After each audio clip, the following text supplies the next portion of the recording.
And let's go ahead and start with a word of prayer.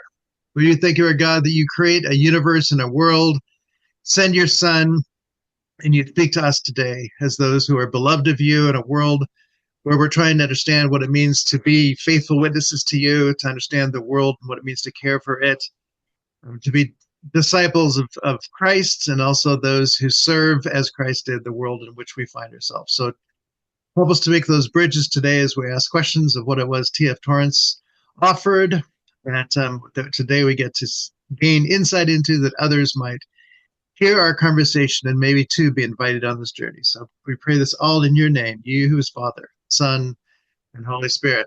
Amen. Amen. Amen.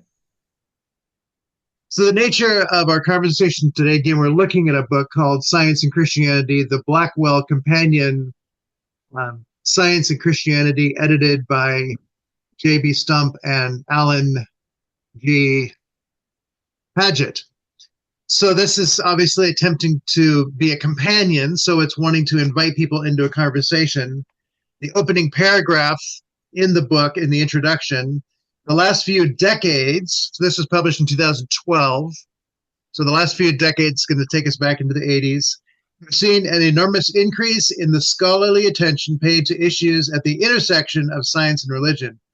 Books and articles have been written, conferences have been organized, and even professional chairs and programs of study have been formed to further explore this fascinating area of inquiry. The present volume is an attempt to contribute to this ongoing conversation. The original pieces collected here provide a snapshot of the current scholarly research in the area. They are written for a broad academic audience and introduce many of the important themes in dialogue between science and Christianity. The first sentence of the next paragraph is I'll read.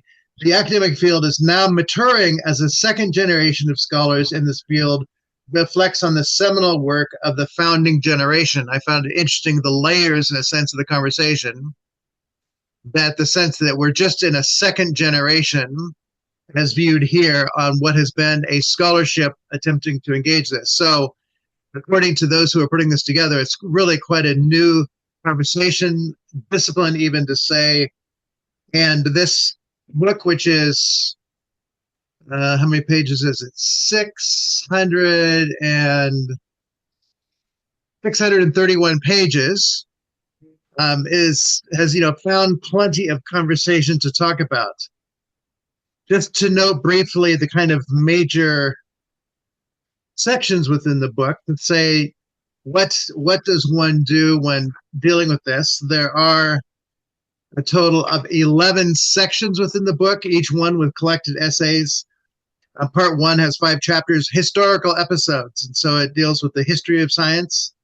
Part 2, methodology, and the first one in that, how to relate Christian faith and science. Alvin Plantinga has an essay in that one. Part 3, natural theology. So they're taking on that subject. Part 4, cosmology and physics. So the nature of the physical dimensions of the universe. Part 5, evolution. Part 6, the human sciences. So cognitive science, sociology, economics, etc. there. Part 7, Christian bioethics. So going into the medical. Part 8, metaphysical implications, dealing with issues like free will, God and abstract objects, laws of nature. Part 9, the mind, so going into the sense of neuroscience, the emergence of persons, etc. Part 10, theology, the Trinity and scientific reality. John Polkinghorne shows up in that one. Eschatology and science and theology, and then a final section, significant figures of the 20th century in science and Christianity. And this is where we find the Torrance article. So there's acknowledgement of Torrance as somebody who is significant. The first one listed, they're not in alphabetical order. The first one is Teilhard de Chardin, then Torrance, then Arthur Peacock, Ian Barber, Wolfhart Pannenberg, and John Polkinghorne. So those are the list of people who were considered significant figures around this conversation. So we're not going to attempt in any way to engage all of them, though in talking to P.S. Kung, who's in Hong Kong yesterday, he said Torrance quite influenced Polkinghorne. So to say there's echoes of Torrance even in these other significant figures is a very interesting thing. I quickly looked to see who else mentioned Torrance in this book. He doesn't just appear in the essay that we'll be looking at. So the essay entitled Quantum Theory and Theology by Ronald D. Holder has a mention of Bart and Torrance both repudiating natural theology.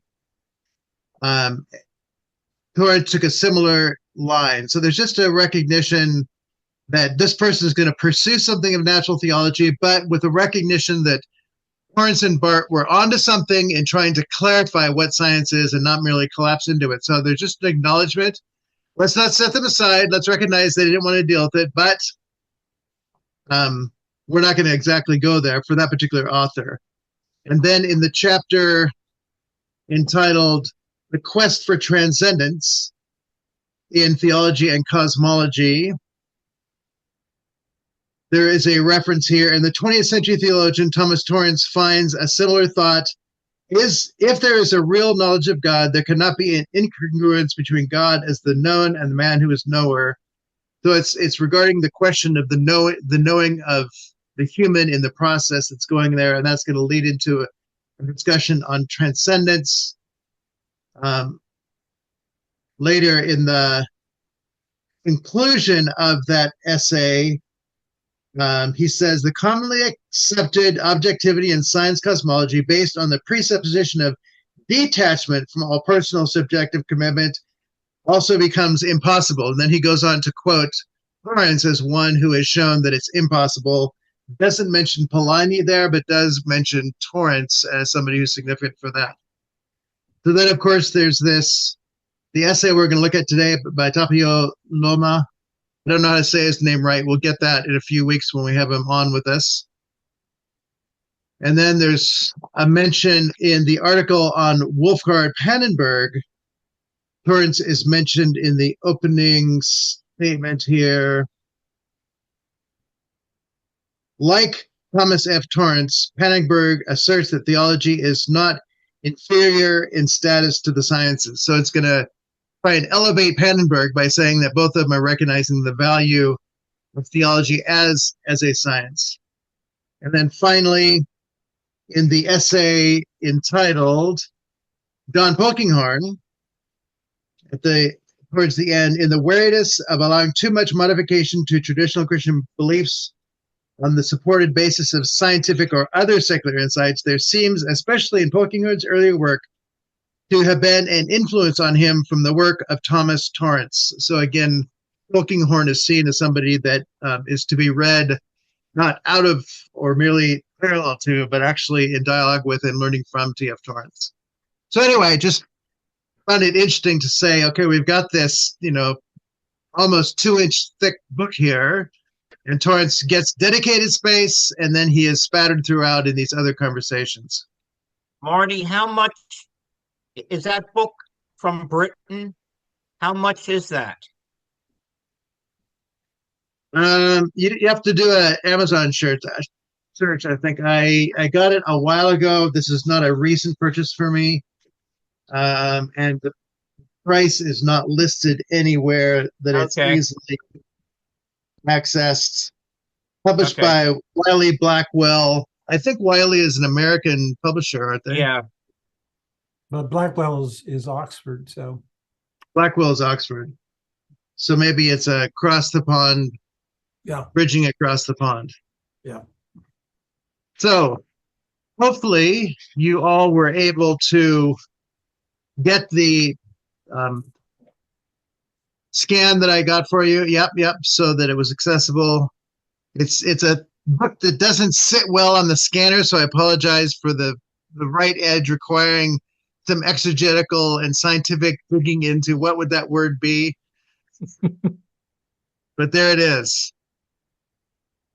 So in general, I'd say the essay is it's an attempt to summarize T.F. Torrance's scientific method. He does offer some of the contributions that he thinks he makes, but I would say it's something that you could put in the hands of somebody to say, here is a thoughtful essay on the work of T.F. Torrance, and in many ways clarifying really complex concepts into a more simple way, which for many people seems impossible. So to have something that you could put in somebody's hand where that would be true, I think is of great value. So before we dive into it, did anybody want to make any comments about just having read it, what your initial sense of the value of it, what you saw, or anything like that? I have a quick question before Yes. I leave to pick up my wife for work, from work. Wonder why he doesn't use the term space-time. With a hyphen? He never uses, he always uses space and time. Yeah. Separate, indicates the separation. So that's interesting if he's a physicist or a philosopher, I guess. I'm not sure. Anyway, something to think about. His background is theology. I mean, he was trained in theology, ordained early as a Lutheran, spent time in the chaplaincy, went on and got his PhD for the theology of science and the science of theology, and then ordained to the episcopate. So no, I don't know how much firsthand information he has about physics. And he, being Finnish and writing in English, I don't know if he was sensitive sometimes to how there were a couple of places where I thought there were a couple too many modifiers to a particular noun. It was like he was just trying to pack them all together. And I thought the editor could have just flagged that for him, but it went through. So, Yeah. But once in a while, it just clunked on the ear, and I said, "This is somebody not writing in his native language." You'll get to meet him in a few weeks and ask him that question. So, yeah. I mean, write those down because you'll get to actually ask the question. On the back about the author in his book, this book here, it says a vicar in the Lutheran parish in Finland, research fellow in the Project of Theology and Science, the Department of Systematic Theology of the University of Helsinki. So, as Kenneth said, his primary orientation is theology, but he obviously has an interest in scientific discussion. Yeah. And this book is, again, you have it there, Bill, but it's co-published, the American Academy of Religion and Oxford University Press. So it was recognized by what I would call fairly high academic places. So say that he is somebody who is not merely a side note to the conversation, but is somebody who's said much and is worth listening to is certainly true. We'll see you in a few minutes, Bill, after you get your wife. He left a message back in 20-ish. Back in 20-ish. Okay. Okay. That's not the 20th century or something like that. Back to the Future. Yeah.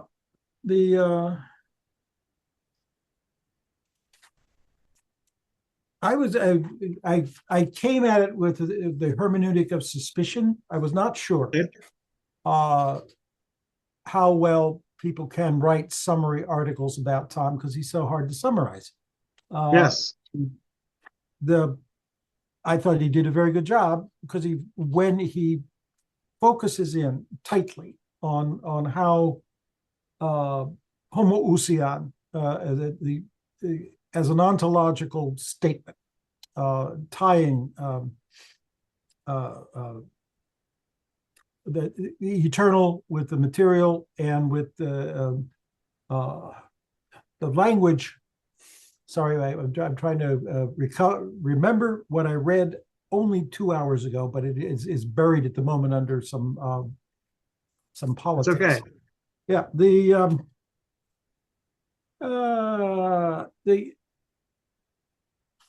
at the point where he is, I go along about page 585, and so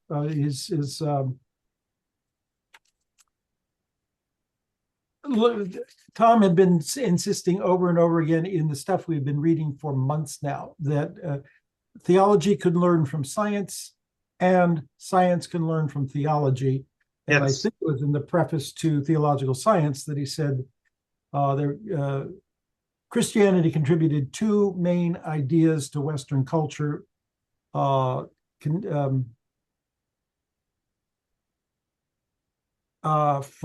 the doctrine of creation, contingency, and from the doctrine of the incarnation, homoousion, of the same substance. And it does seem that the good bishop sustains that statement. It seems that, yes, he thinks that Tom has made a good case for this. That is what Christianity was able to teach to science. And in the last, he swings around and says, and this is what now science can teach theology, really apply the idea of homoousion to your own work. You seem to have forgotten how that functioned in patristic theology. You're still flailing around with existentialism.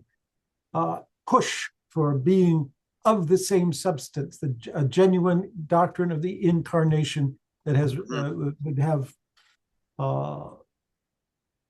great, he would say, fruitful product. It would generate a whole lot of more interesting and creative ideas. So that the Tom Torrance of he quotes mostly from essays from about just get here. From the 1970 to about 1984, 1985. That's a 15-year block. These were the main points that Tom was trying to make. He was really trying to hammer it home that science can learn from theology and theology can learn from science, and together they can learn something about rationality. They can learn something about I've forgotten the Greek term for listening to the topic or the subject and allowing the subject to set the terms of your knowledge. Katafusin, thank you. And since we have found in our reading of that, at least since I've been in the group about 2 years now, Tom will return to that over and over and over again. So the good bishop has picked that up nicely and explained it clearly in short economic prose. So hooray for him. Yeah, good. Thank you for that. Any other comments from Jung Il or from the other Ken? I just did a quick Amazon search, and whoever did an article, a review said that, that Greek dude, John Philoponos, is not mentioned. So that was a big criticism of Bishop Tuomo or whatever his name is. Yeah. That how can you write something on Torrance and not mention? Because I have another book of Torrance on, I don't know, science and stuff where Philoponos is mentioned. So that just was, whatever. Yeah. Marty will be able to give you the dates, but that is quite late Torrance. He does not discover the good. Philoponos. Thank you. Until maybe the late 1980s. Okay. So that and since this essay is based on the stuff that up to about 1985, that's why I would say that's why it's not there. It was not going to try to graft it in after the fact. It just let argument from his dissertation stand. This is what he said in his dissertation, and it's all valid. Yeah, and again, there are things that we want to keep saying that Torrance does add as he goes along, and there are those who build on Torrance, and we want to recognize that it's part of a broader conversation.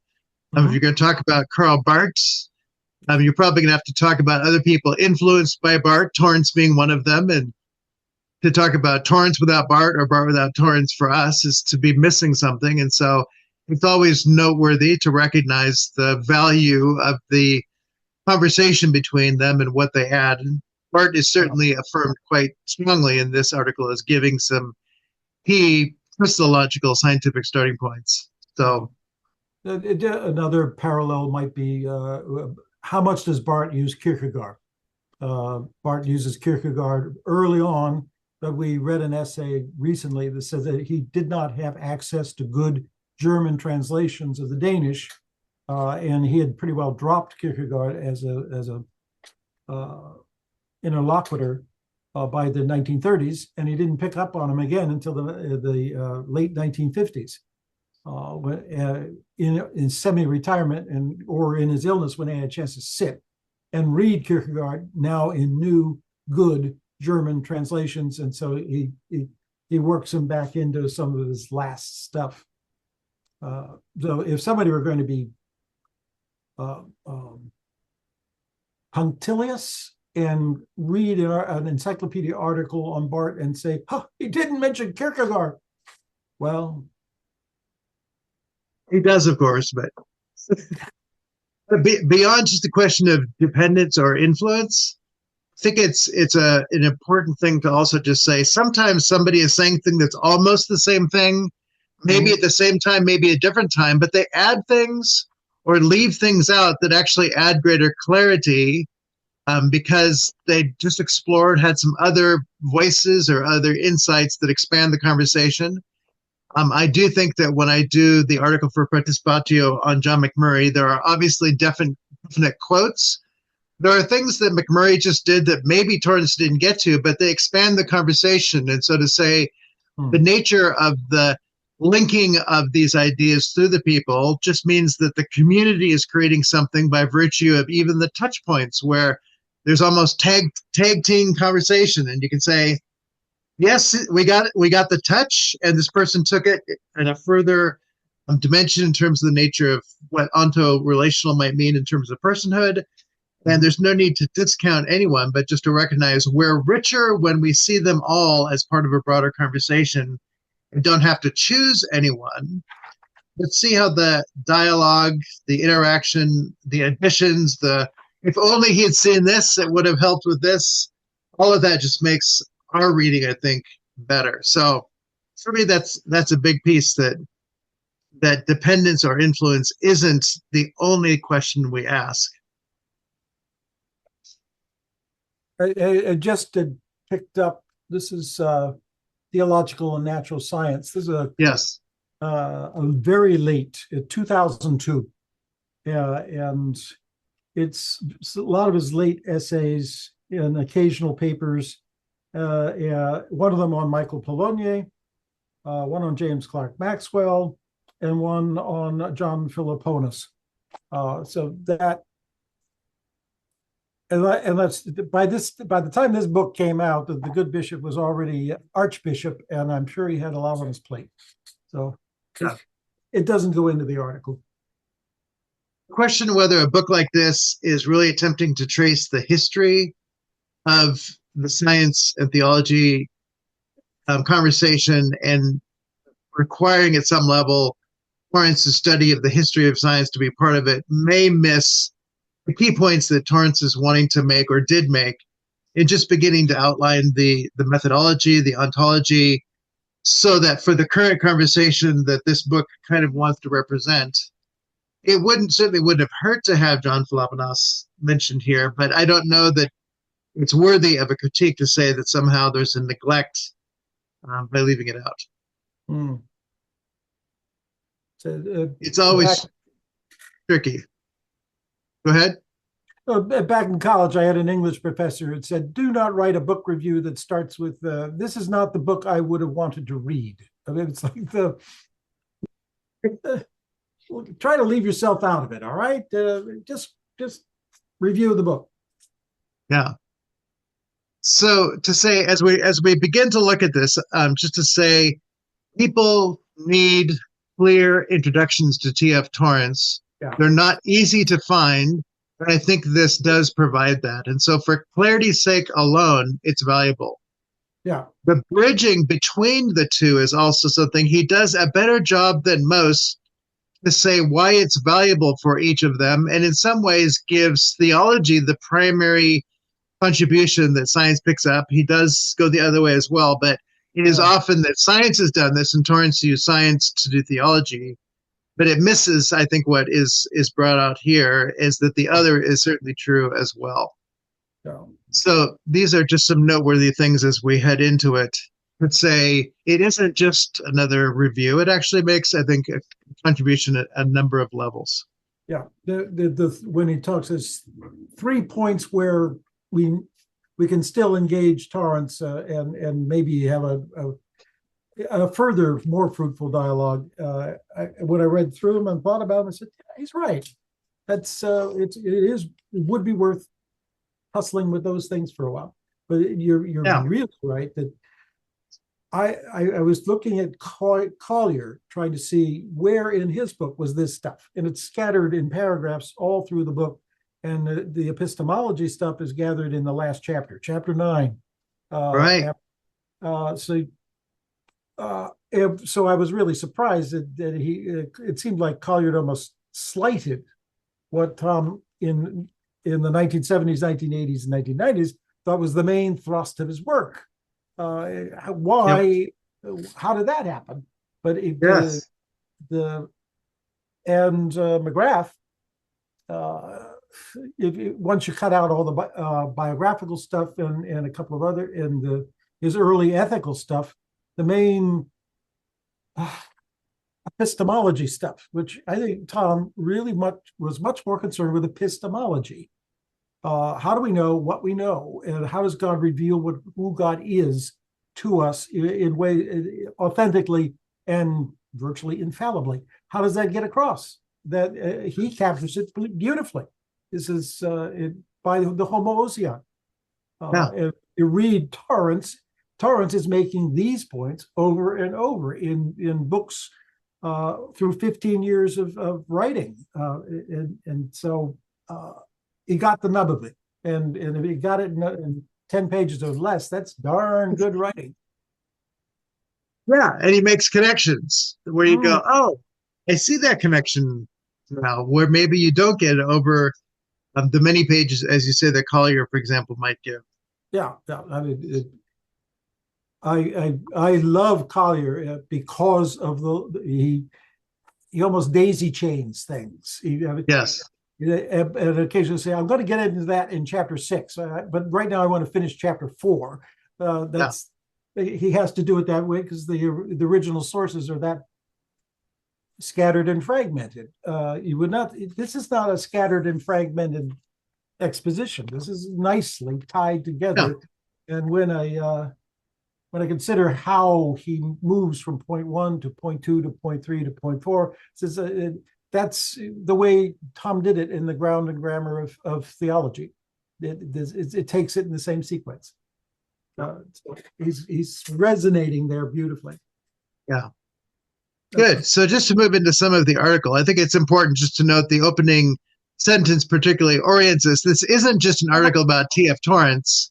It's an article about answering a question, how to relate theology and science. And so the nature of the relation between the two is an issue, and Torrance adds to that conversation, but it is the conversation that is really the focal point. We need to acknowledge that there is often a divergence, and so the building of the bridge is a person who is a bridge, and that person has ideas that are going to help in that process. So the whole sense of laying a foundation that includes both, to say, is science part of the family of theology, as in the Queen of the Sciences, going back into the era of the foundation of universities? Or is theology within the field of the sciences? Is it a subset there? Is there something they share that makes them part of a family, even maybe a separated family? Or should they be left separate and then just say we'll build bridges between them? I mean, part of all of this language at some level is true. My own thinking, again, I deal with, I'm pursuing the question about the nature of how science and theology impact the science of the personal. And so to say the nature, what it is that's happening when we do science is it's persons. This is the Michael Polanyi insight. Science is the work of persons. So whether you're doing natural sciences or theological sciences, it is human persons who are doing the task. And so at some level, it is the bridge of responsible humans to attempt to articulate the world in which we live and how we engage it in such a way that what we say is true and faithful to the world and to one another and how we represent it. So the ability to build a bridge, we want to be able to get over the bridge without the bridge collapsing. And to say that we go to church to worship a living God, we want to people actually engage a real being who is the creator of the world, has organized the world as it is, and then calls us to live in response. So there's a grounding of reality investigated by the human that comes up not with conclusions, but the conversation of investigation. And so as he moves into this article, I think to recognize that they're certainly not competitive conversations. He doesn't emphasize the human part, the Polanyian part of it all, but he does have the sense that the nature of both science and theology are investigative in nature, what Polanyi will call the heuristic endeavor, and that there's something about the conversation of these last decades that says these might benefit each other if they worked together. But how do we do that? Because they're so often held as competitors. And the competition at some level is the persons who are vying for authority. So to recognize that the epistemological conversation at some level is a question, who has the authority to make these claims about what is reality, or what he's going to refer to the realism of T.F. Torrance. There's kind of a task given to the natural sciences. Well, you're dealing with the natural world. Of course it's dealing with reality. But it's a kind of course thing that doesn't recognize what positivism, which just looked at the world and drew conclusions off of it, was doing, and that there are side steps even there that can be taken. So to talk about, in both cases, humble science, both in theology and the natural sciences, that comes and, come let us reason together, might be a good way to think about what is going on in this article. Both have something to say. Let's learn how they can talk together and maybe even become friends and benefit each other in that process. The second paragraph, considered from the standpoint of theology. So again, this is the companion to Science and Christianity. He begins with the theology part. He's talking about T.F. Torrance. So at some level, it's logical to start from the standpoint of theology.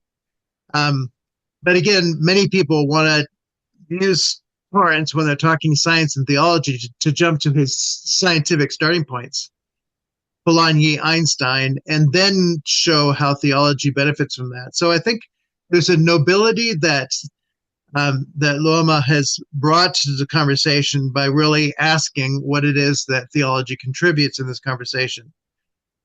And that, again, as Ken has mentioned, the doctrine of creation on the side of a theological discussion, and the nature and origin of the worth of the universe, the issues of determination, contingency, all these things are topics. He's not going to unpack all of them, but they are part of conversations that bridge across. And Karen Magruder has said that when he talks to his fellows at the University of Oklahoma, and they say, why do you bring theology in? Contingency is actually a critical point to bring up, that the nature of the world as it is appears to have contingencies built in that doesn't just require mistake after mistake after mistake, but rather there's an intentionality, an orderliness that Torrance is going to talk about that makes a difference.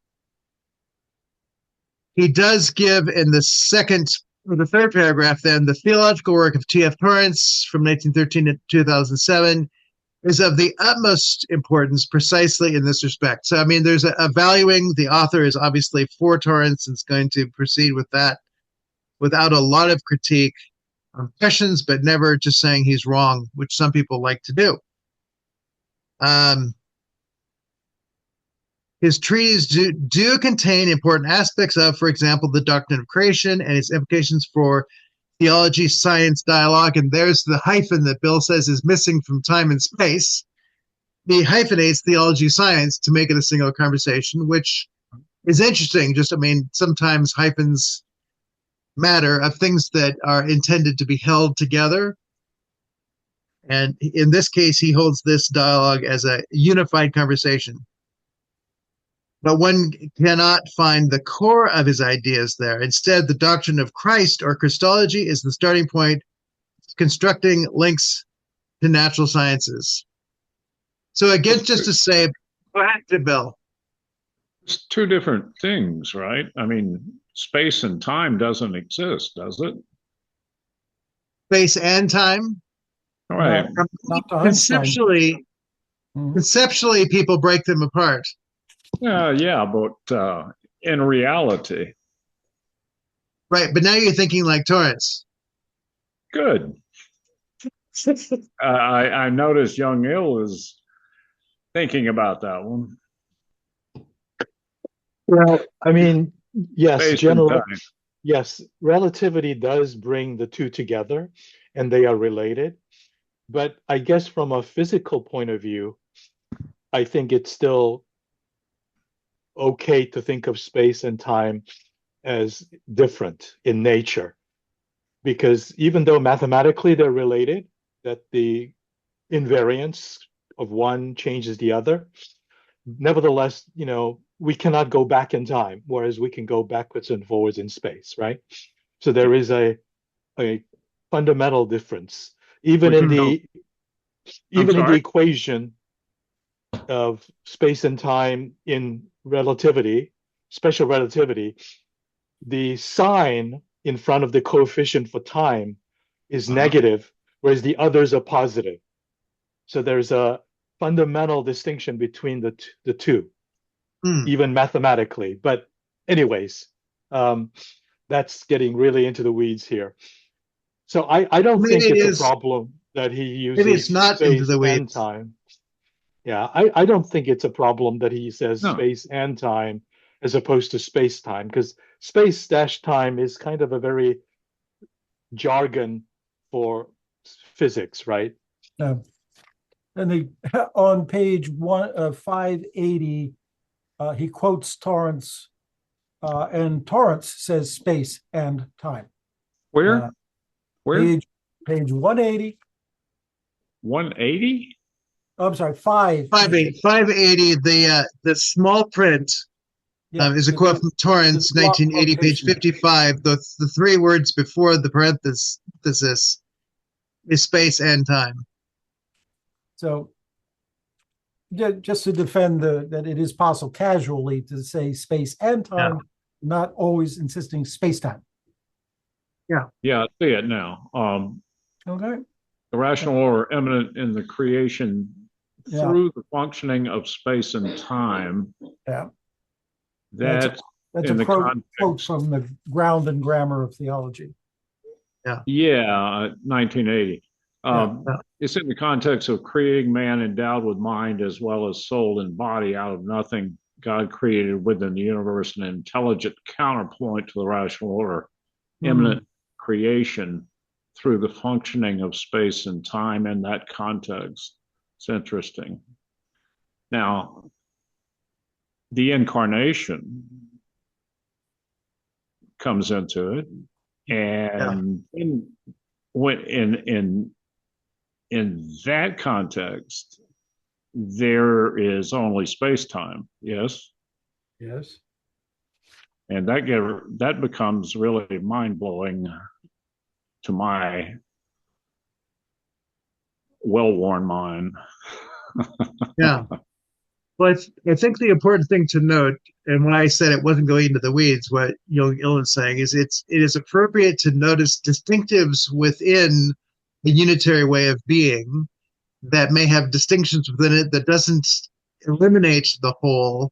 You're just clarifying, so that body and soul for Bart, you can't have a soul without a body or a body without a soul.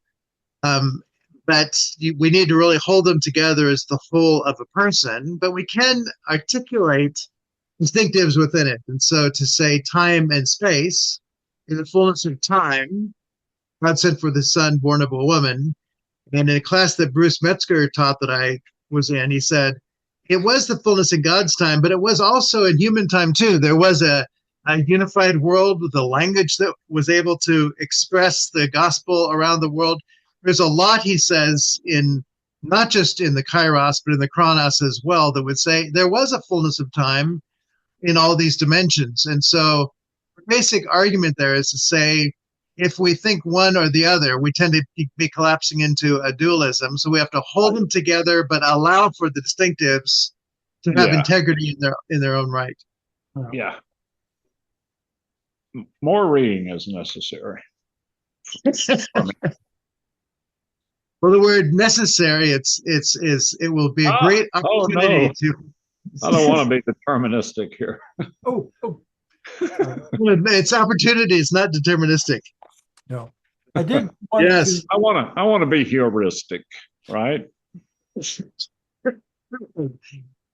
Okay. with the nature of the investigation of science and Christianity, Torrance is going to say that the nature of social sciences not done a good job of recognizing what the social sciences have of the unity that holds particular aspects together, and therefore every social science has its own starting point, kind of.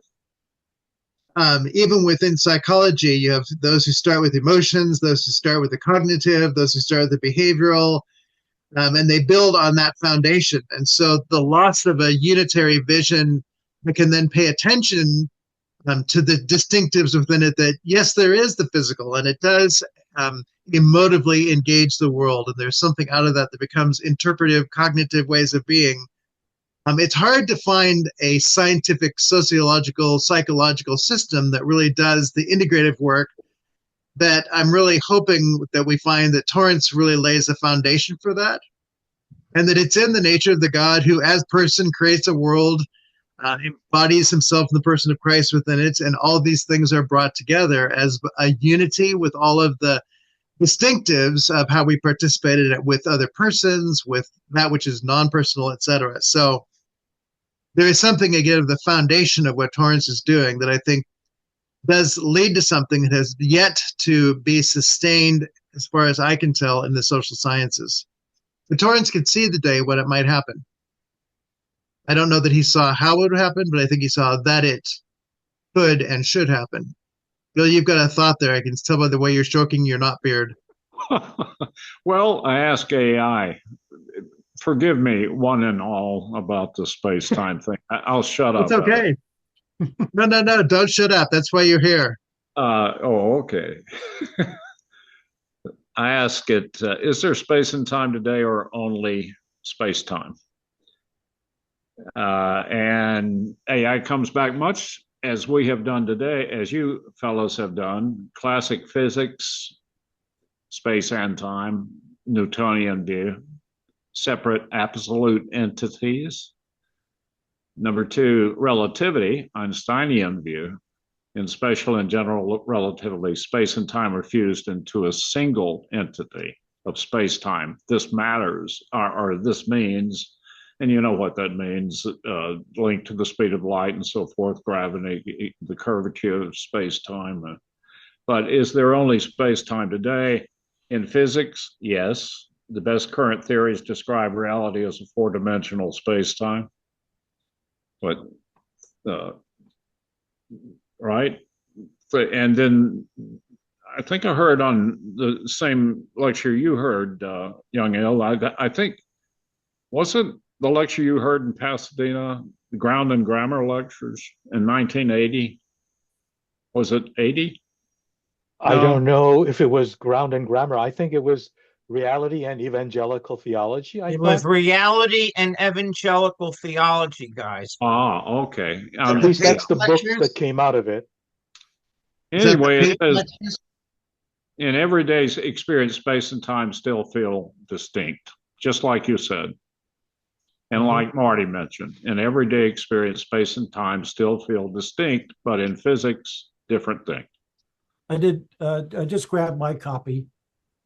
And the first line in the preface, this book comprises the Peyton lectures delivered April 1981 at Fuller Theological Seminary, Pasadena. You know, the ground and grammar tapes, the verbal grounded grammar tapes, I wonder where they were given then. I thought that was also Fuller. Maybe I'll read the preface later. Just check the preface. It's a nickel, as McGrath would say. It's a nickel. Sorry. No, it's good. So, I mean, one of the things we're just distinguishing here is that, one of the things people ask, is Torrance really in touch with science as it is here in the 2020s? Can we still say Torrance discovered this, and the claims that he makes about not container and this integrated form of reality based on Einsteinian kinds of thought, is that still valid? And from what I'm hearing in the clarification that you're bringing in, Bill, is that we should say yes. What Torrance talks about as a basic understanding of reality, hence his realism, as he's putting it out there, has some cred or traction to it, that we don't just say he's a realist. It's like, well, so am I. I believe real things. It's like, yeah, but what he means is a unified view of reality that holds space and time together, not a container as Newton did, or breaking things apart into their separate ways and functions that science would like to do. I love those books where things are completely taken apart and you can see all the parts of a boat or whatever. But in a sense, whenever I think Newton, I think of that picture of everything taken apart. And so to say at some level, the nature of science as we learn it in schools, you have chapters on, the biological world. Yellow, at my high school, there was yellow biology and green biology. And so even there, they're taking biology apart. And then you have your class in chemistry and your class in physics. And the question of how do they all hold together is never really discussed. What holds the sciences together? And so it's all really taken apart in a way I think is very easily sustained in people's life until they go in for an operation. And it's like, are you sure you're going to get me through this? Oh, yeah, we've got the best doctors who've done their study, and they're implying they've done the scientific work to understand how to keep you free of pain and to come out healthy on the other side. And so there is applied kind of science that's there. But I think people generally wouldn't know what you meant if you said the difference between Newtonian versus Einsteinian thinking about the nature of reality and what container versus field might mean. And that's one of the things that he's clarifying in these open pages. And if we just think about two people sitting next to her, they are containers at a level. They have bodies and they have a brain in their head. And it's ever so easy to default to a container. Oh, yeah, you're a person with a brain and a body and organs. You're separate in your container. The nature of the Einsteinian view would say, no, you are a person in relationship. You have other people who just by sitting with you in the room, you show up differently. And the family that you have influenced and will continue to influence you, whether by responsibility or you don't want to go to a Thanksgiving dinner where they're sitting there, or whatever it is. We live in the dynamic field where we say there's something of an understanding of the field that is more helpful to understanding who we are. And now we're with Torrance and that kind of thinking. That's where I go into the social sciences and more family systems thinking, which thinks out of the nature of the field. And Tom was working, trying to integrate Gödel's thesis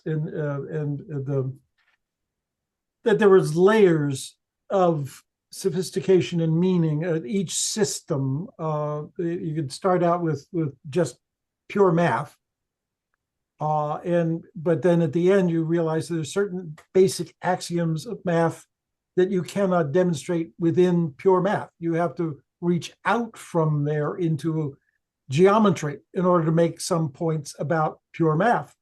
And so you lay on the layer of geometry, and you have to modify your language, and you have to modify your concepts, because there's some ways in which geometry is broader than pure math, or has to assume things that math can't even calculate because it's not calculatable. And then when you get all through there, then you add geometry in motion, physics. It's another layer. And he loved to put charts up with 8 or 9 layers in order to be able to say, by the time you get up to sociology and psychology, or a theory of justice and freedom or something like that, you're at a much higher level of abstraction.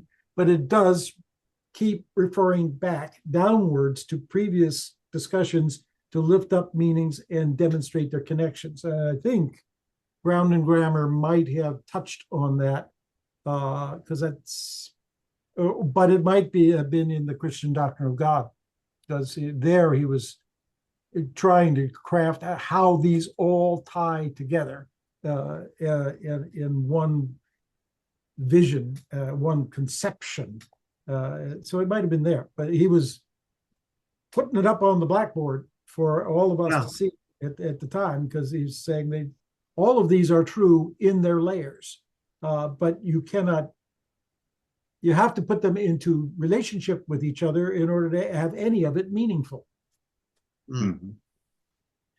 Yeah, and we could do that layering and say the nature of a person sitting in front of you is probably either male or female. If they're a female who grew up in Japan versus Russia versus South America, a female may mean very different things. The nature of how old they are they in their teens, or are they in their 70s or 90s, is going to have great implications.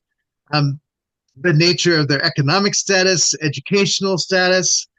In the United States, if you live on the East Coast versus the West Coast versus Mid-America, the question of whether you live in the city there or live in the rural areas, the nature of whether you're first generation or fourth or fifth generation. I mean, you can just see the layers. The person sitting in front of you has in a way that's kind of equal to what you were just saying, except we haven't really done the job of really acknowledging those layers. We just kind of use them as layers of culture and then kind of dismiss it, saying not really tangible. It's all just. But I mean, a good science that really investigates would look at all those things. Not to mention belief in God or not belief in God, and what God do you believe in? A good psychologist who is counseling with somebody who's distressed. Yes. As a sociologist, is going to ask questions about class and opportunity and upward mobility, downward mobility. Those are sociological questions. They have they are not rooted in psychology. They're rooted in local family systems. And then beyond that, you've got anthropology. You can say there's the manhood, femininity, all of these things are being socially defined in layers way out there. And we go up and down, each time bringing back down to the actual suffering person. Yeah. That are which of the many learnings we have gathered from these different layers and different disciplines of ways of thinking about humanity are useful and therapeutic at this point. And so we have that freedom. We can do that. The more practiced we get at it, I think the better counselors we are. I don't know how many are that good at really seeing across the strata. I think people tend to orient towards one and not be as good in others. But the other side of that coin is, in each case, you are a human sitting there. You are a breathing, functioning with a set of physical criteria, breathing, and if you stop breathing, it's not so good. And we use communication, even if you don't speak the same language, there are ways to use hand gestures. So, I mean, there's a lot of commonalities that we haven't done a good job of kind of acknowledging the commonalities and how to build on those to create communities of connection, even with our differences. So I think these are all implied in the complexity that I saw in the simplicity of the article that's here. Is that once you start seeing the commonalities and the complexities, you're going to be in a much better position to do that heuristic adventure that Bill wants to go on. Do you, Bill? What? No. What? Hoyer, off you go. Find No, your no. meeting. Oh, Yep. We're always on a heuristic adventure, aren't we? I was actually reading the assigned article. As Ken goes, what do you do? Ascending and descending, ascending and Jacob's ladder. Yes, yes. Because the Tom in the late 1970s was very much aware that theology and sociology and psychology all had to talk to one another. And the faculty at New College, there were certain barriers, shall we say, delimitations. And the dogmatics department was not supposed to be making comments on the scientific validity of the pastoral counseling going on over in the psychology department, because they frankly don't approve of the fairly existential philosophy that informs the psychology, where they would much prefer a more humanistic philosophy, something Kierkegaardian maybe, from that is more compatible with their reading of the New Testament over in the dogmatics department. But don't get me started about the practical, because they're all, James Torrance still had to hold down the fort for how to worship. Is there a theology of worship? So And I think there's a whole field that we still need to discover there. I do bring in the language of motive and intention. I mean, if we talk about the will of God and the kingdom of God, I think that if you can't talk about motive and intention and correlate them and how we make choices, then you've left out an understanding level that is part of this discussion about theology and science, learning how to translate from one to the other so that it makes sense in the practicality of life as lived. Yeah. And so I think it's a false barrier and to our loss.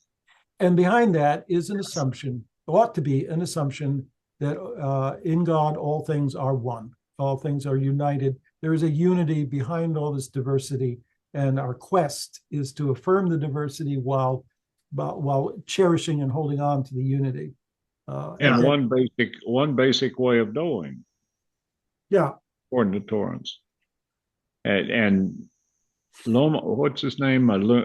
Tapio doesn't use the word cataphysine or cataphysical realism, but that's what he's trying to describe when he talks about one basic way of knowing, isn't he? He doesn't use the term, but he does use the concept. Yes, he does. Yeah, the concept is there. Which I kind of appreciated that he didn't overwork the Greek term, but he did give the concept itself. It makes it easier for a reader, I think, to engage because he gave you what it means. And so that's part of the work of, is this an accessible read? I think it is, yes. Yeah.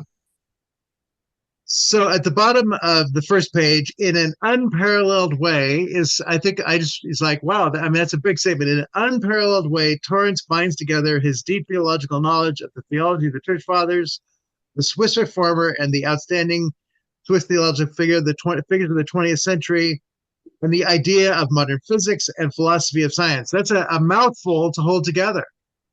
Yes.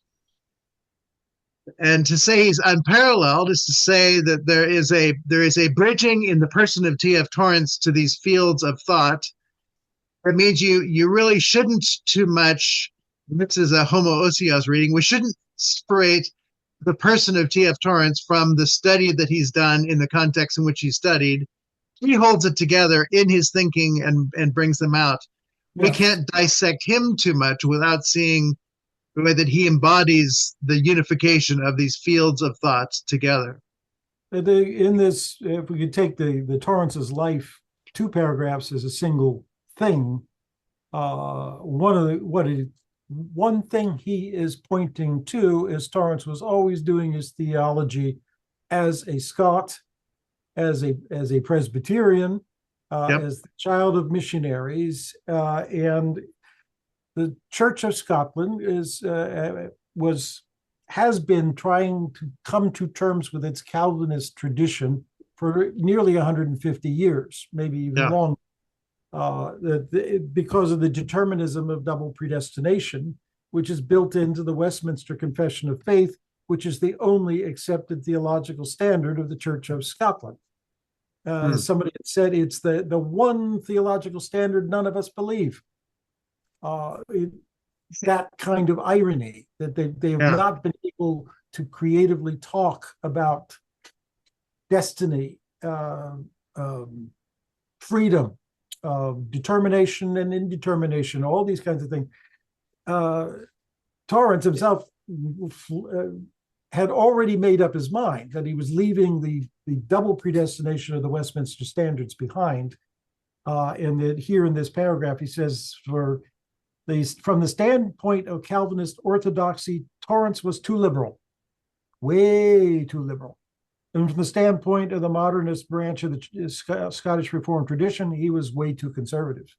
That's the Torrance I knew in the 1970s. Walking that line rather confidently, I could say by that time he knew where he stood, and he was not going to be cowed by.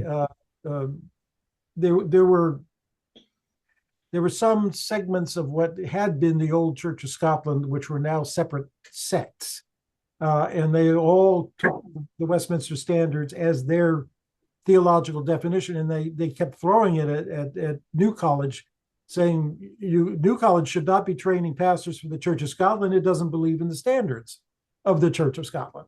Everybody at New College is going, no, we believe in the Bible, Jesus Christ, and a future. That's what we believe in.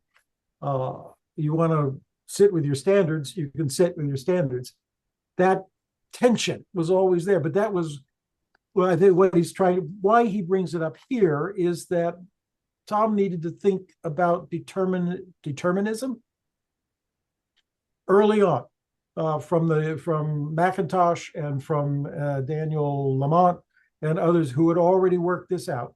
And then he found in Karl Barth somebody who had completely turned everything on its head and showed how election is indeed the core of the gospel, but not the election of the Westminster Standards. That had to go. Once he got that worked out in theology and Calvinism, handling Isaac Newton and Albert Einstein was child's play. And yet he was elected, or is an elected position. I don't know. Moderator of the Church of Scotland. But he was also elected the professor of dogmatics in 1952. So he got past the snarling dogs at the gates, the cabal,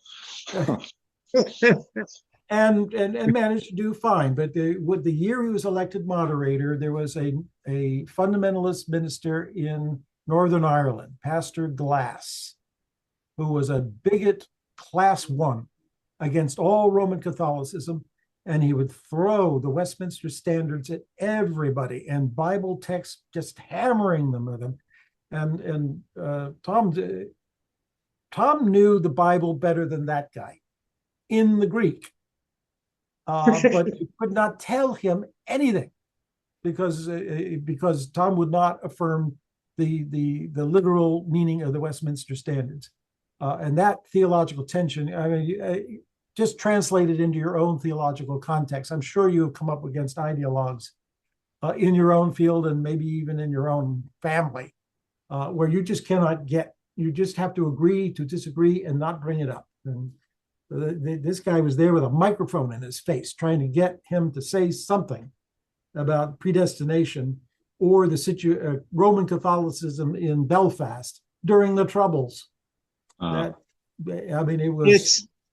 It's a clash of systems versus the presence of the personal God. I mean, it's the very issue of Newtonian versus Einsteinian thoughts that allows us to say there are different ways of thinking that are more true to reality, and Torrance was able to see through it and not to be held captive to the system that takes everything apart and holds its details so strongly that it becomes imprisoning.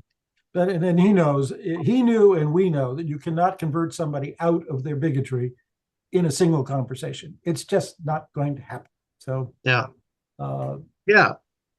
So at the top of 579, I just loved it throughout. He really gave great weight to Barth's, not just his theological, but that he has a scientific vision, which the dogmatics begins with.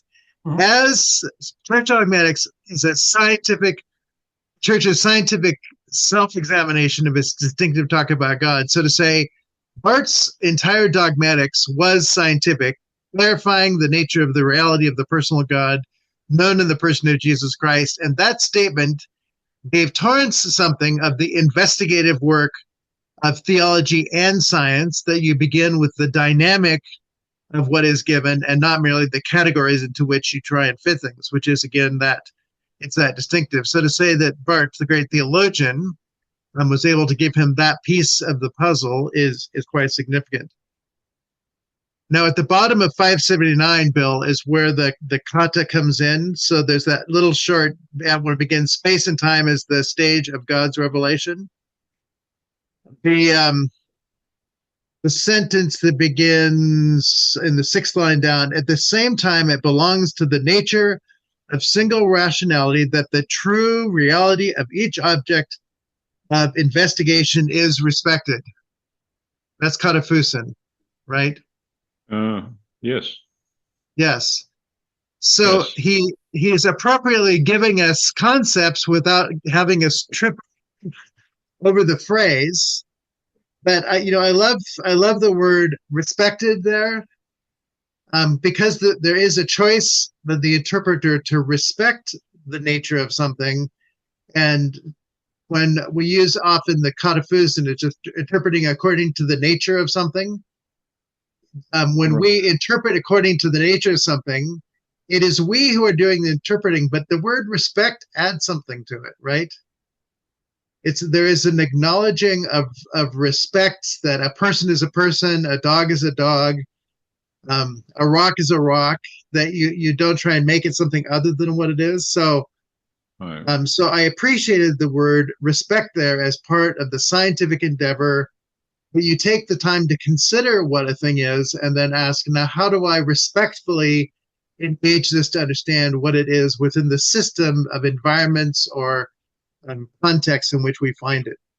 If you go back to the first sentence in that section, Yes. in the paragraph, one of the basic arguments Torrance makes with regard to the relationship theology, I guess there's a missed word there, regard to the relationship of theology and natural sciences, that both disciplines share in the same single rationality,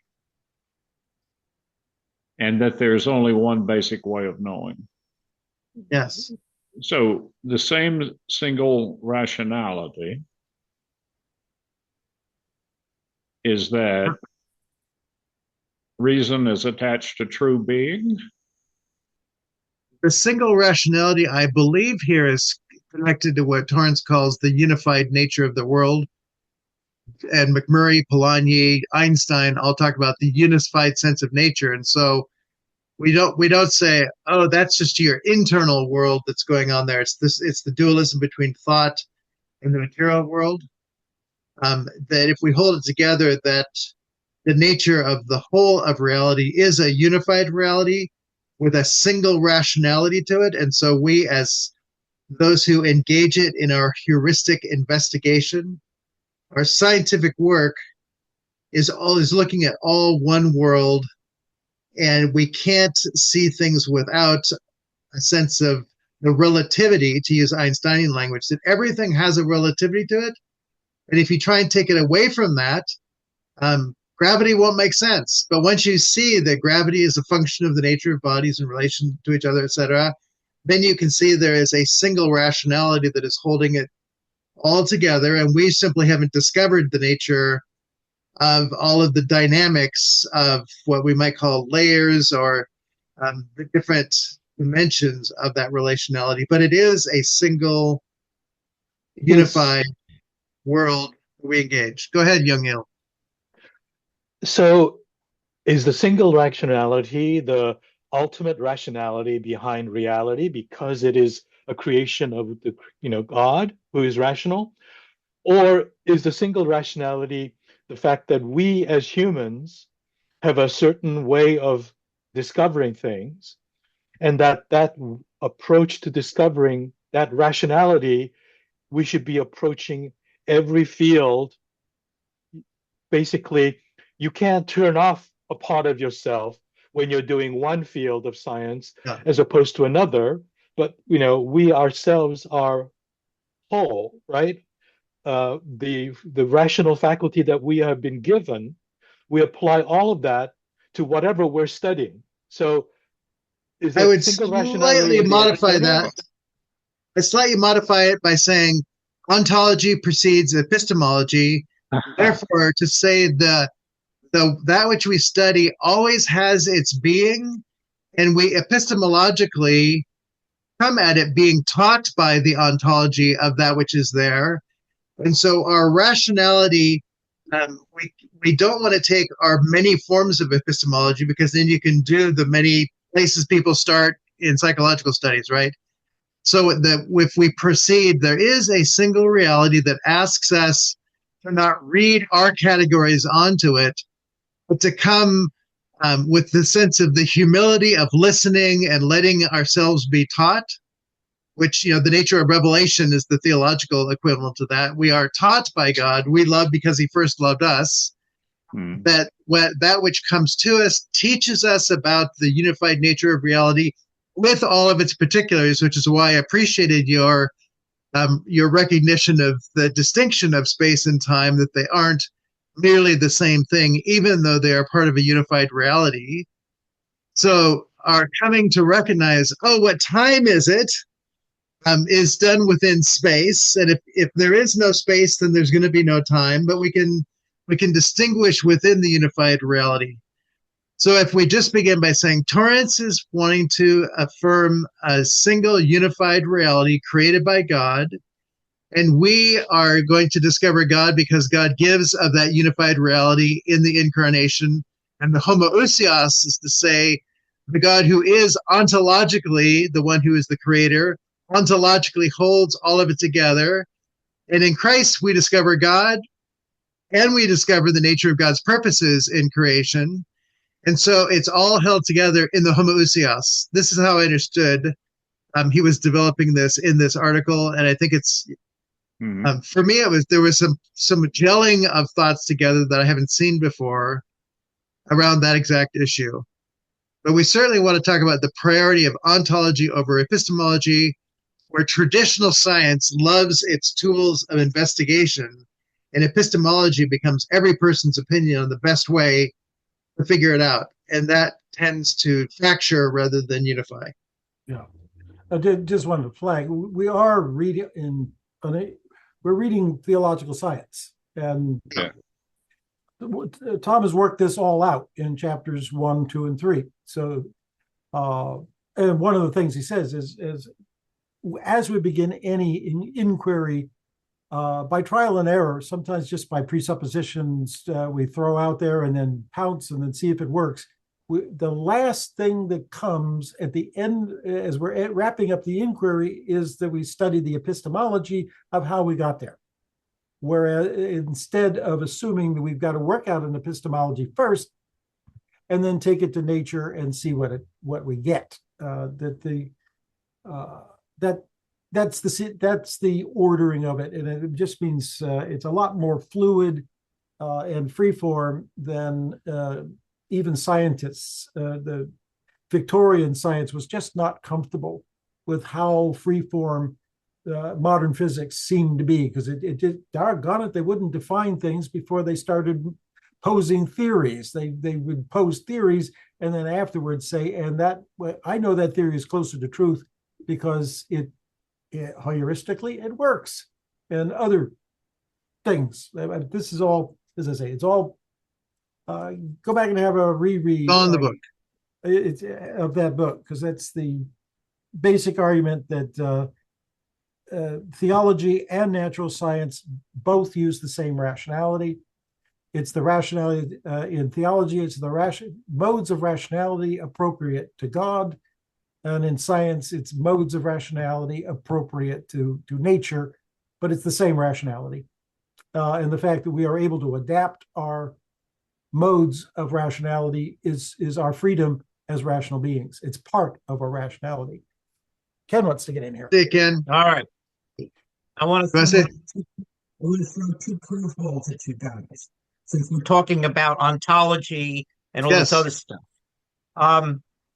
Classic scholastic Calvinism borrowed from Thomas Aquinas. And I had studied Aquinas when I was at Catholic college and all of this. And people like R.C. Sproul and John Gerstner, they're big on Thomism. How does Thomism affect all of this stuff? Or it's not even considered. Where does Thomas Aquinas fit into Thomas Torrance? So fit into is probably how do they bump up against each other? Right. Thomas built on what was his name? And Aristotle. Aristotle, in a sense, was the original organizer. Yeah. Right. So to say that the nature of Plato was the world of ideas, so it's out there. Aristotle engaged what you might say laying the map for the physical world in such a way that reason and logic rise from that. And Thomas, you're talking about, built on that logic and built philosophical systems that he attempted to integrate with Christian thought.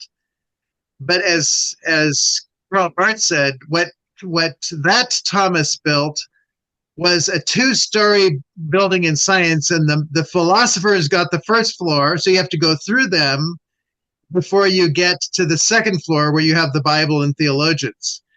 Thomas Torrance is going to say you have to go through the first floor of theology and an understanding of the God who creates and all that, and then you can maybe figure out what the philosophers are saying about the world that God has created, and there can be an a posteriori philosophy or wisdom or even natural theology that becomes secondary that we can then say is appropriately there. So the starting point is radically different, the foundation is different, and the conclusions therefore are different. Well, check with Alistair McGrath about how Luther and Calvin tackled the inherited medieval tradition, because Luther developed almost a phobia about Aristotle, the philosopher, as Aquinas referred to him, and he began to reject flat out Aquinas' attempt to synthesize Aristotelianism and Platonism and Augustinianism into a single scientia, a knowledge. He said, no, you cannot have Aristotle in there. It'll taint and pull down everything. So by the time you get to the 20th century theologians like Barth and Torrance and just about anybody else, you're lucky if you can find Aquinas in the index. They've walked so far away from anything Thomist. It's not so with the Catholics, though. The Catholics will be very into Thomas in the same. Because the Protestants, being saturated with error, have rejected Thomas. If Thomas is going to be taken as your norm, fine. Write encyclopedia articles about Thomas. But okay, now there was, here, I go back to my Catholic roots, okay? There was, in the 20th century, a rebellion against Thomas. It was called the Ressourcement. It was in French, the French people. And Pope Benedict, when he was Ratzinger, was part of the Ressourcement. And you have Jean Danielou and Yves Congar and all those guys who said no to Thomas. Let's go back to the resources. So they went back to the patristics. They went back to even before Augustine and said, we do that. We don't bring in Neo-Thomism. Right. Now, some of them also listen to Barth. Pardon? Some of them also listen to Barth. Exactly. And now, the Bible. I don't know where Pope Francis is. He's a Jesuit. And since I went to St. Joseph's University in Philly, and I had my fill of the Jesuits, as I always said, they have their own religion. Nobody knows where the Jesuits are going to wind up. But But yeah, the so, article is on Tom Torrance. So relevance. Can we get back to Torrance? mhm. Okay. At the top of 580, the statement this is Torrance's position that we are priests of creation and we give articulate expression to the inherent rationality of the universe. Once again, there's the unity and the role of the scientist to come and notice, observe, reflect. And as priests, the word priest there is those who bring to word what is true about the nature of what God has created in the world. So you have this interface between the God who creates and the order that one might observe. So I remember my dad was always saying in his affirmation of evolution, well, you have genes and there's mutation, there's so much of it, that's just how it all happened. I never heard the question, well, where did genes come from? This information system that has the capacity for adaptation. Where did DNA as an organized, functional, adaptable way of being, where did that come from? And from what I have been able to research, nobody has been able to come up with an answer to how that piece is there, which is a little bit of a don't look at that little man behind the curtain kind of a deal. But that's how science works. But anyway, to be more scientific then, I think the nature of the question that we're raising, Torrance is saying we are going to affirm that the God that creates the universe has inherently built in a rationality. We are being attentive to that. And the homoousios, in a sense, answers the question, is God really like Jesus? That Jesus is somebody who reveals, the nature of a heart, an intention in the world, and that we can get to the orderliness of what it means to be persons in the world. And we also can get to the orderliness of the ecological systems that are there because there's a God who made them orderly so that science has something to listen to and learn about, and to, as priests, give names to all of that, somewhat synonymous with what Adam and Eve were granted the stewarding place of naming the animals and everything else, except for Cheerios and a few other things like that. Yeah. It goes back to the first sentence of the paragraph. Torrance holds that the common rationality of human questioning. So there's the common rationality. Human questioning. And it's questioning in the kind of Susan way. It's really it's wanting to know. He goes on to say, and the common way of knowing as the basis of all honest thinking and inquiry have their roots in creation. Yeah. Good. And the word realist then implies that it's real investigation with real questions about the orderliness of what we find, the contingencies within that. As one of the 12 books said, not just why is there something rather than nothing, but why is there this something rather than nothing? That brings in the contingency of the nature of the world as we find it. And Torrance is saying both theologians and scientists ask questions about that and the nature of what the thisness is of it all. And he says that science is always a religious task. The last sentence. Yes. And what do you think he means by that? Scientific endeavor is always a religious task, a task without which nature would remain dumb and unable to become articulate. Ground in grammar. Sorry, page. What page are you on? It's the paragraph that Marty was 580. The first full paragraph, the last sentence of it. The last sentence. In this way, science. In this way. It's a very Torrancean sentiment. I could not find the page. Well, before in this way, but in what way? In the previous sentence, Marty read that. Any scholar, even a natural scientist, is a priest of creation. Yeah. It's calling to give articulate expression to the inherent rationality of the universe. Yeah.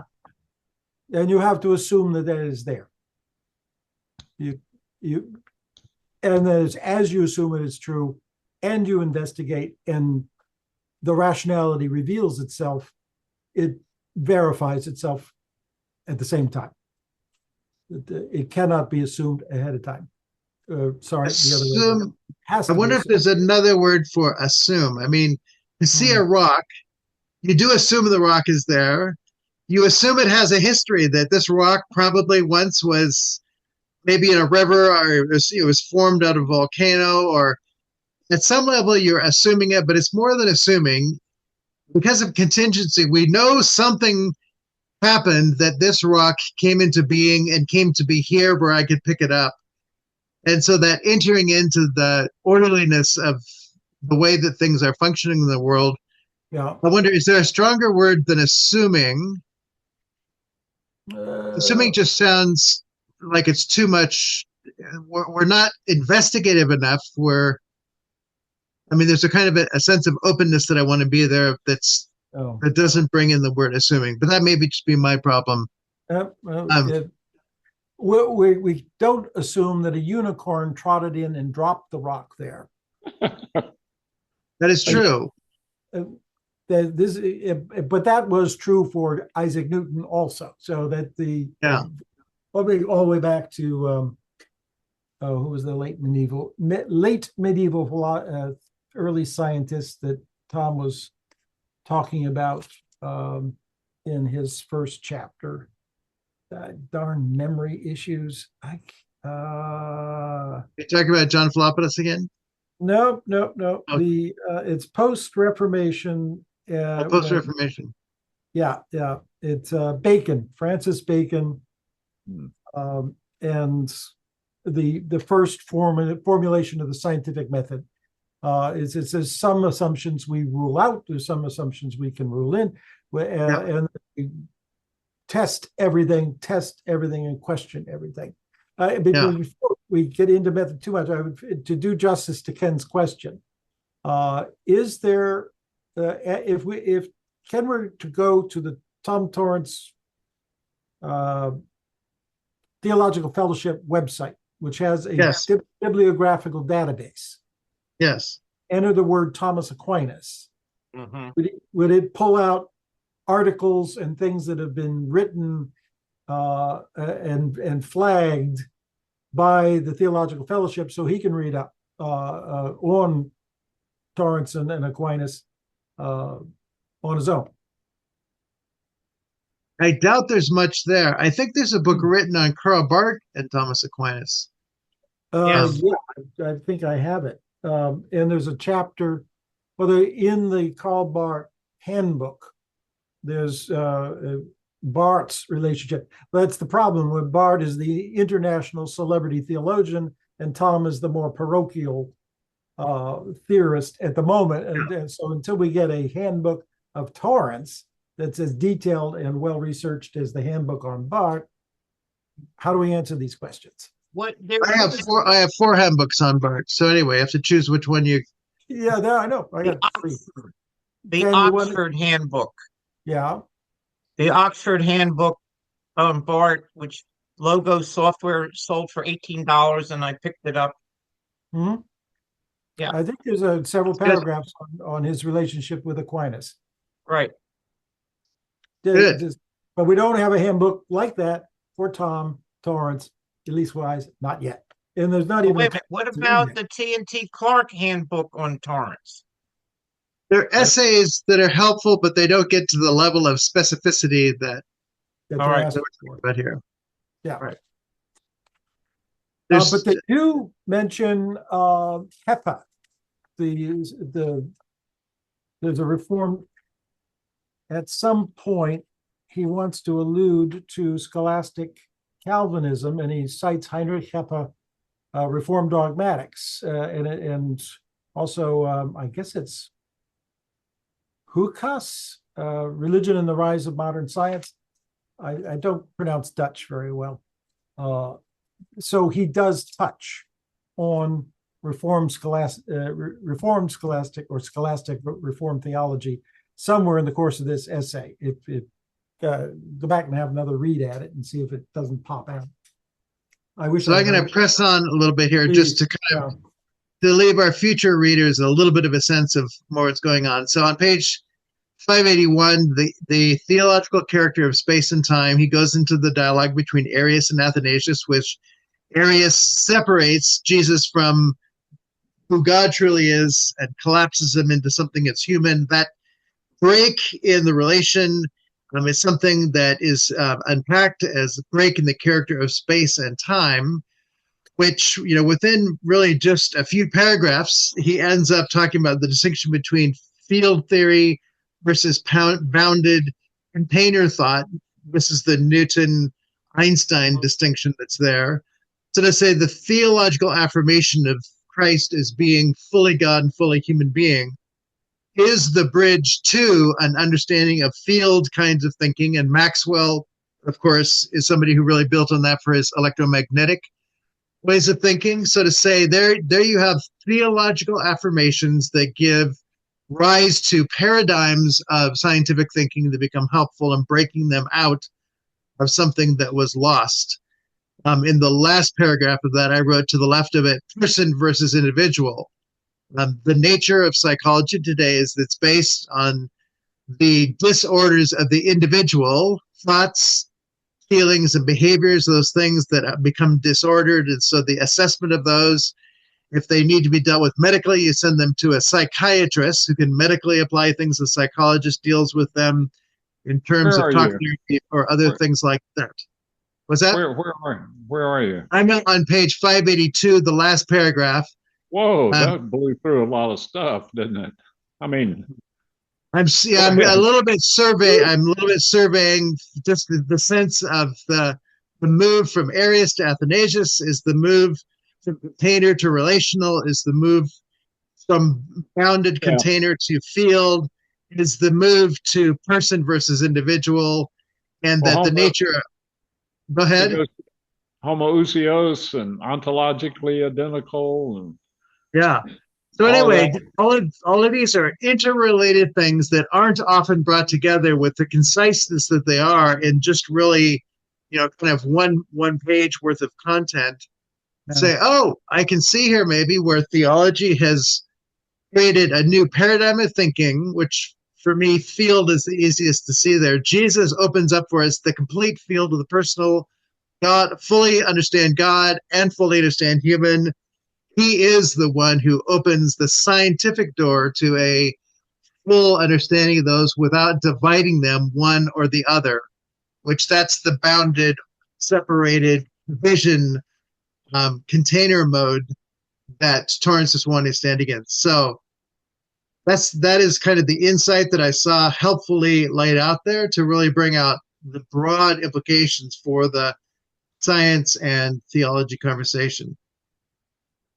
You good with that, Bill? Oh, I was just back thinking about Arius, but never mind. This is the dawning of the age of. You gotta relate to Arius because he's saying, well, he was born in space and time. He's created, born in space and time, in the arms of the eternal God. Yeah.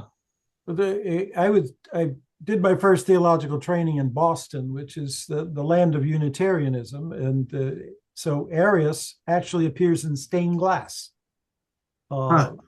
in some of the churches in the Boston area. Really? Yeah. So there's still a fan club out there. If you're really interested, you can chase it down. But when I started asking questions, Tom or Torrance or James Torrance directed me to a thesis that they kept on reserve in the New College Library, a doctoral dissertation on Arianism, and the most graphic sentence I remember is that when the patristic theologians dealt with Gnosticism, they mocked it and laughed at it. But when they came across Arianism, they recoiled with fear and anger. The thesis being that Arius cut the cord between the divine and the human, so that the human essentially was godless. and it could have no certain knowledge of God because the homoousion was denied, and that always stuck with me. I always listen and watch for that, and it's sometimes it's very practical. But here he's saying there are plenty of scientists who are trying to know nature in ways that imposed order and structure on nature that was not coming out of nature itself. With that kind of violence against nature, they were never going to discover anything.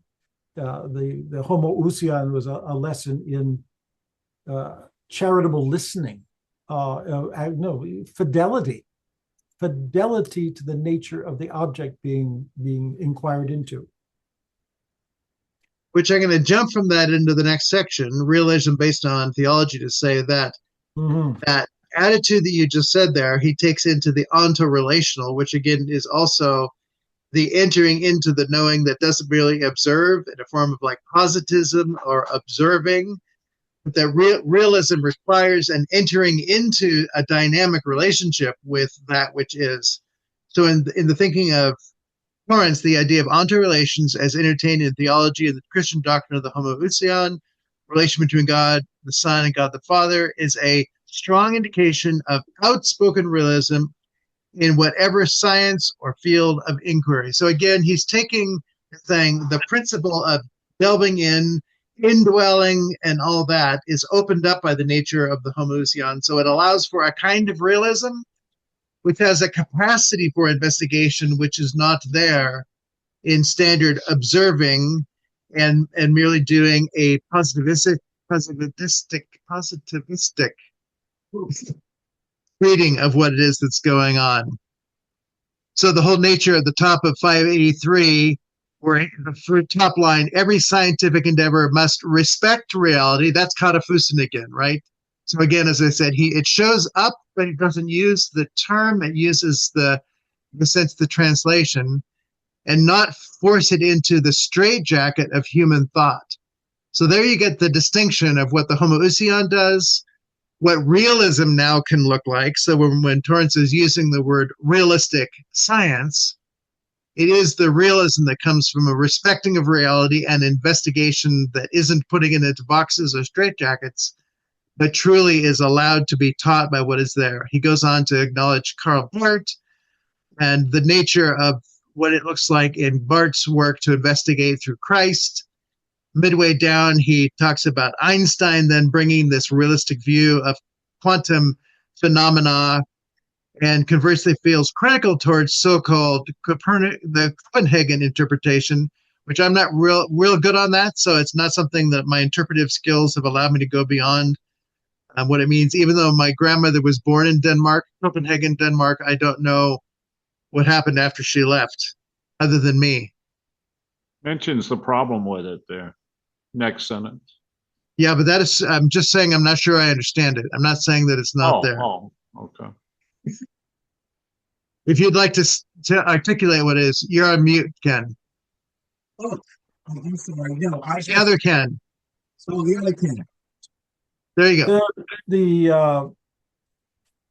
When I read this, I thought that was the shortest, clearest explanation of the controversy in Copenhagen that I had seen so far.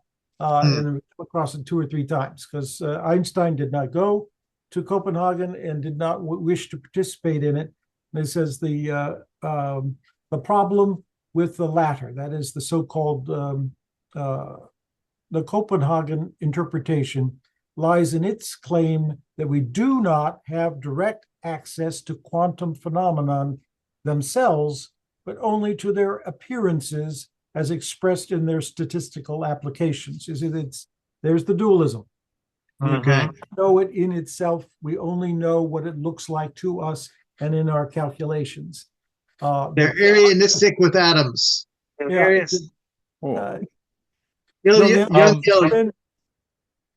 I must come to the defense of the Copenhagen interpretation. We'll let you do that. I don't think they are interpreting it that way because they want to separate reality. I think they are forced to because it seems like we cannot know reality definitely, but only statistically. That's the problem. And Einstein rejected that and said, God doesn't play dice. But Right. that's an approach. But when you actually try to do physics at the quantum level, there is no way to get beyond that. That's the problem. I mean, if physicists could, they would, but they can only go to a certain statistical level and then they're stuck. That's why the Copenhagen interpretation is what it is. It's not that they're trying to intentionally separate out and say we cannot know. I mean, we don't want to know, or it's that we don't seem to be. We can't get beyond the statistical. So what do you do, right? What do you do? We measure something and we see something, but we can only see statistically, like where is the electron going? Statistically, it's here. Half the time it's there. Well, it must be one or the other. There must be, but we cannot get there. And that's the problem, right? Can you say it's a pragmatic rather than a realist view of quantum mechanics, emphasizing observation and measurement rather than an independent, objective reality? Is AI right about? It's not that they are saying that there is no objective reality. It's the thing. It's just saying it's pragmatic. It's like we cannot seem to get to the objective reality. It's the access to it. We don't have access to it. Right. At this level, our theories, we can only describe what we can measure and, speculate on that. And what we can measure seems to be fundamentally statistical, right? We cannot know the position and the momentum of a particle at the same time to a degree of accuracy beyond the Heisenberg uncertainty principle. So that's the problem. It's not that, we don't want to. It's like we can't seem to get there. There's a veil, and we want to pierce that veil, but we can't seem to pierce it. Not with the ability and the technology that we have. That's the thing, right? Okay. Now, you can speculate and say there is a reality underneath, like the hidden variables hypothesis and all that, but practically, we cannot experiment. We cannot get to it, right? So it's uncertain. Yes, the uncertainty seems to be at a fundamental level, and that's the stage that we're at, right? Heisenberg's uncertainty. Yes, Heisenberg uncertainty says that, and that seems to be built in to reality. And if that's the case, then it's like, it's like seeing through a glass darkly, and you can say, well, there is something clear on the other side, but all we have are these dark glasses. So what can we do? Isn't it equivalent to we don't know where the far side of the universe is? It's beyond the far side of the universe. We don't know where infinity goes. So, I mean, it's just the other end of the very small to the very large.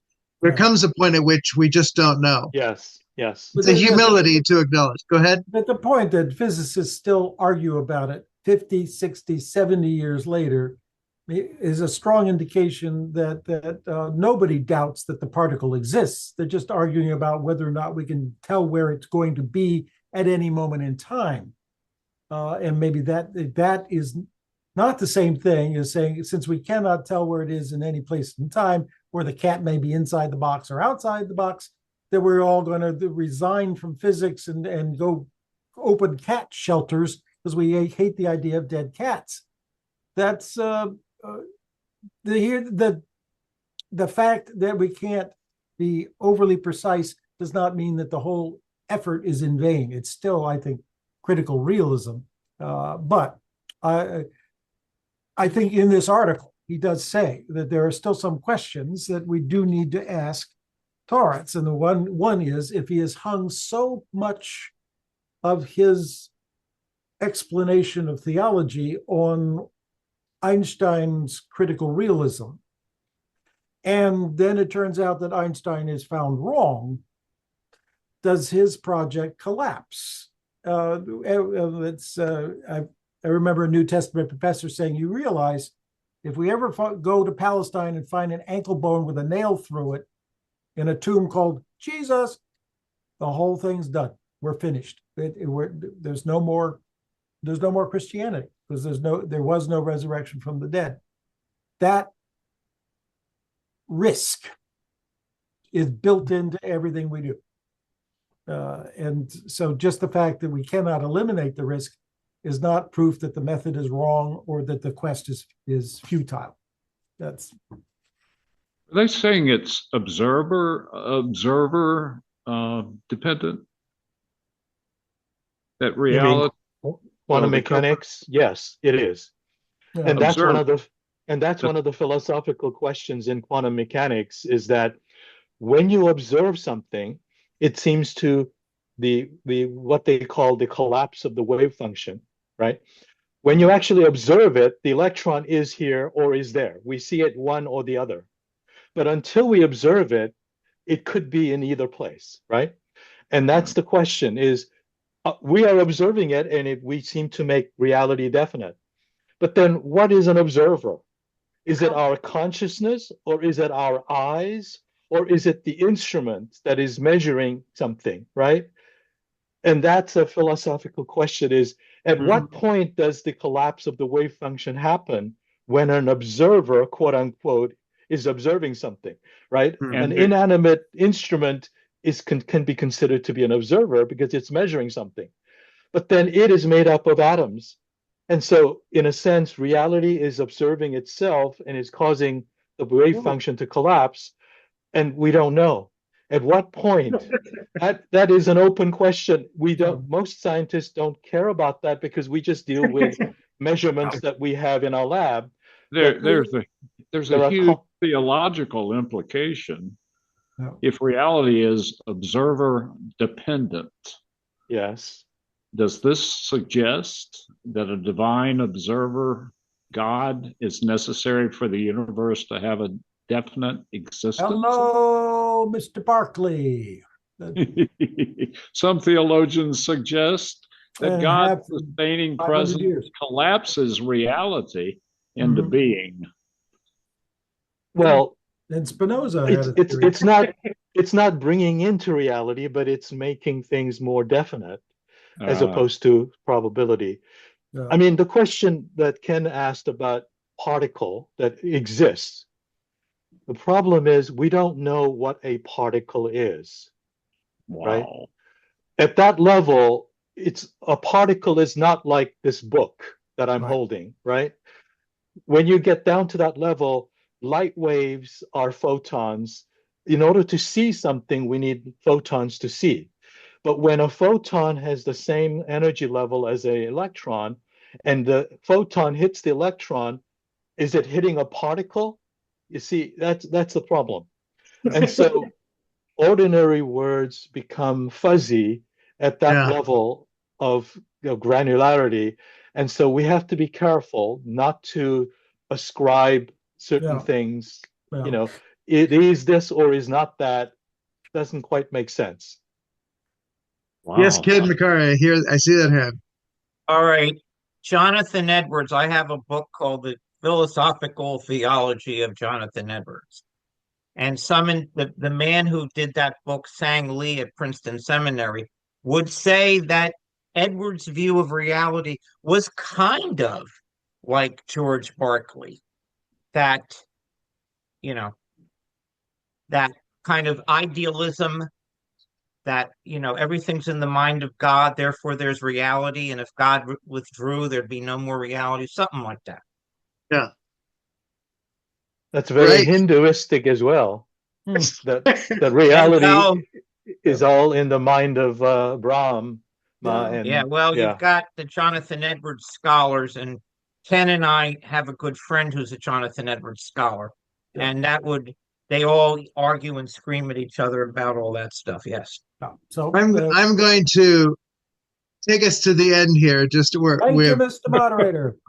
Thank you. So there's a section on the threat of dualism, which again, for the nature of how we read the universe, Torrance is wanting to say that dualisms are always taking things apart that shouldn't be seen separately. And he goes through a brief history of this article on the Ptolemaic, then the Newtonian, and then Einsteinian cosmologies to show the development of science itself in a way that corresponds in some ways to what it is that theology knew all along, is that there's one universe, and if we hold it together and see the relativity and the relationality of it, it makes more sense. On page 586, he then goes on, a scientific lesson to learn. The nature of Western thought, he says has problems to it. If we go back to the Bible, we actually gain lenses to see the world created by God. The core of Torrance's claim is that God's relation to the created world came into new light through the incarnation. That's the starting point, and when we begin there, everything is made sense of in the light of that.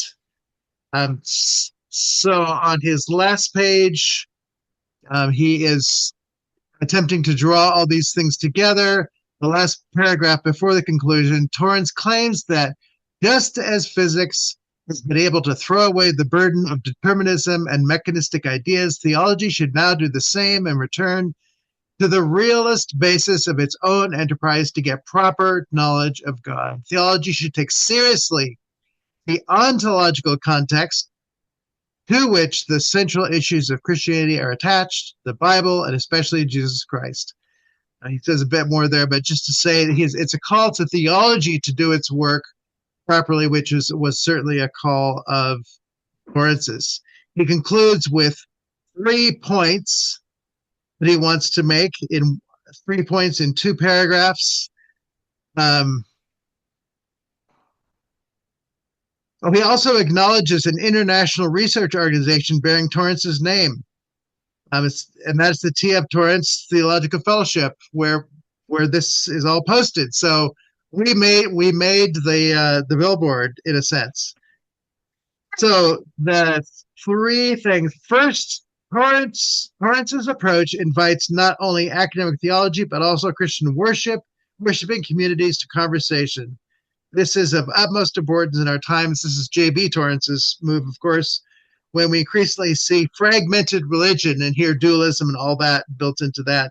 It's an obstacle to dialogue and understanding. Second, Torrance's conviction that there is not only one reality common to all people emphasizes the obligation of all scientists in every field to respect reality. That's the Kataphusen, right? So if we could get back to reality and respecting reality, we'd be better off no matter how differently we interpret it. And then thirdly, Torrance makes a wise argument when he holds that basically there is only one rationality, that's the human reflection, I think, on the world, and only one basic way of knowing it. This unites all scientific disciplines to seek answers to the questions put to us by the universe and its diverse existence in a common enterprise, with maybe the exception of your neighbor.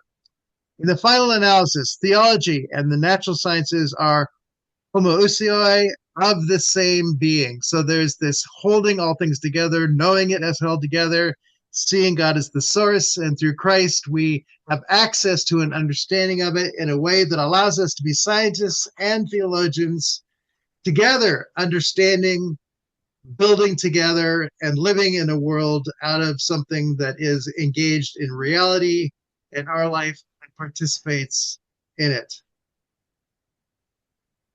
So anyway, I think this is helpful, and hopefully people will, continue to explore this and offer this to people who are looking for an introduction to particularly Torrance's scientific thought, to say, this is a place to get oriented to the value, the distinctives to be made, and then to go on and read books like theological science, etc. Can this be posted to the T.F. Torrance fellowship page, or is it because it copyrighted material not posted? That is a good question, which I will ask Terry Magruder, because he's the one who oversees the copyright issues related to the site. Yeah, I maybe push the limits a little bit. My understanding is for the purpose of the study of subjects, one can photocopy or scan a single chapter from a book Yep. and discuss it. Mhm. And I did post it, but anyway, there are some things people specifically asked, like we are going to have Joel Scandrett's PhD. He said specifically, I don't want you to post it. Ask people to send them a copy of it. I'm fine for them to have it. I just don't want it posted. So where I get specific non-post requests, then I do that. But in this case, I think I feel comfortable that I'm within what academic investigation allows to happen. So Fair use, fair use. fair use, yeah. And so again, Marty? we're going to be meeting this person in a month. He's going to be with us. So again, What will you be talking about? First chapter of his His- book. it'll be his the book. introduction. The introduction, and it's the list is chapter 1 and 2, but it's introduction and an outline of Torrance's thought. It's about 50 some pages, but it gives us at least a big focused something. And if we do it with him like we did with us, we'll be lucky to get through the first 3 or 4 pages of the introduction. But Yeah. In tiny, tiny font size, very tiny. You need a Yes. microscope. Okay. Fortunately, Some of I it, too. found his book Thank you, everybody. online somewhere, so I don't Would know you? what the copyright status is, but I found the PDF copy of his book. So Oh, yeah, when I did Whoa. a search, You a search did? for Torrance and his name, it shows up somewhere. So I If don't you can remember where. a link, there's no problem posting links. So if you found it where it's a linked place and you Okay, could give me the link, I'll I can look for post it again. yeah, I would thank you. like That would be great. I would like that link also, please. Well, I'm gonna post the link for that week when we read it, so everybody will get the link For the whole book? for the whole book. Oh, The good. missing link. yeah. If- What are we studying next week, Marty? Next week we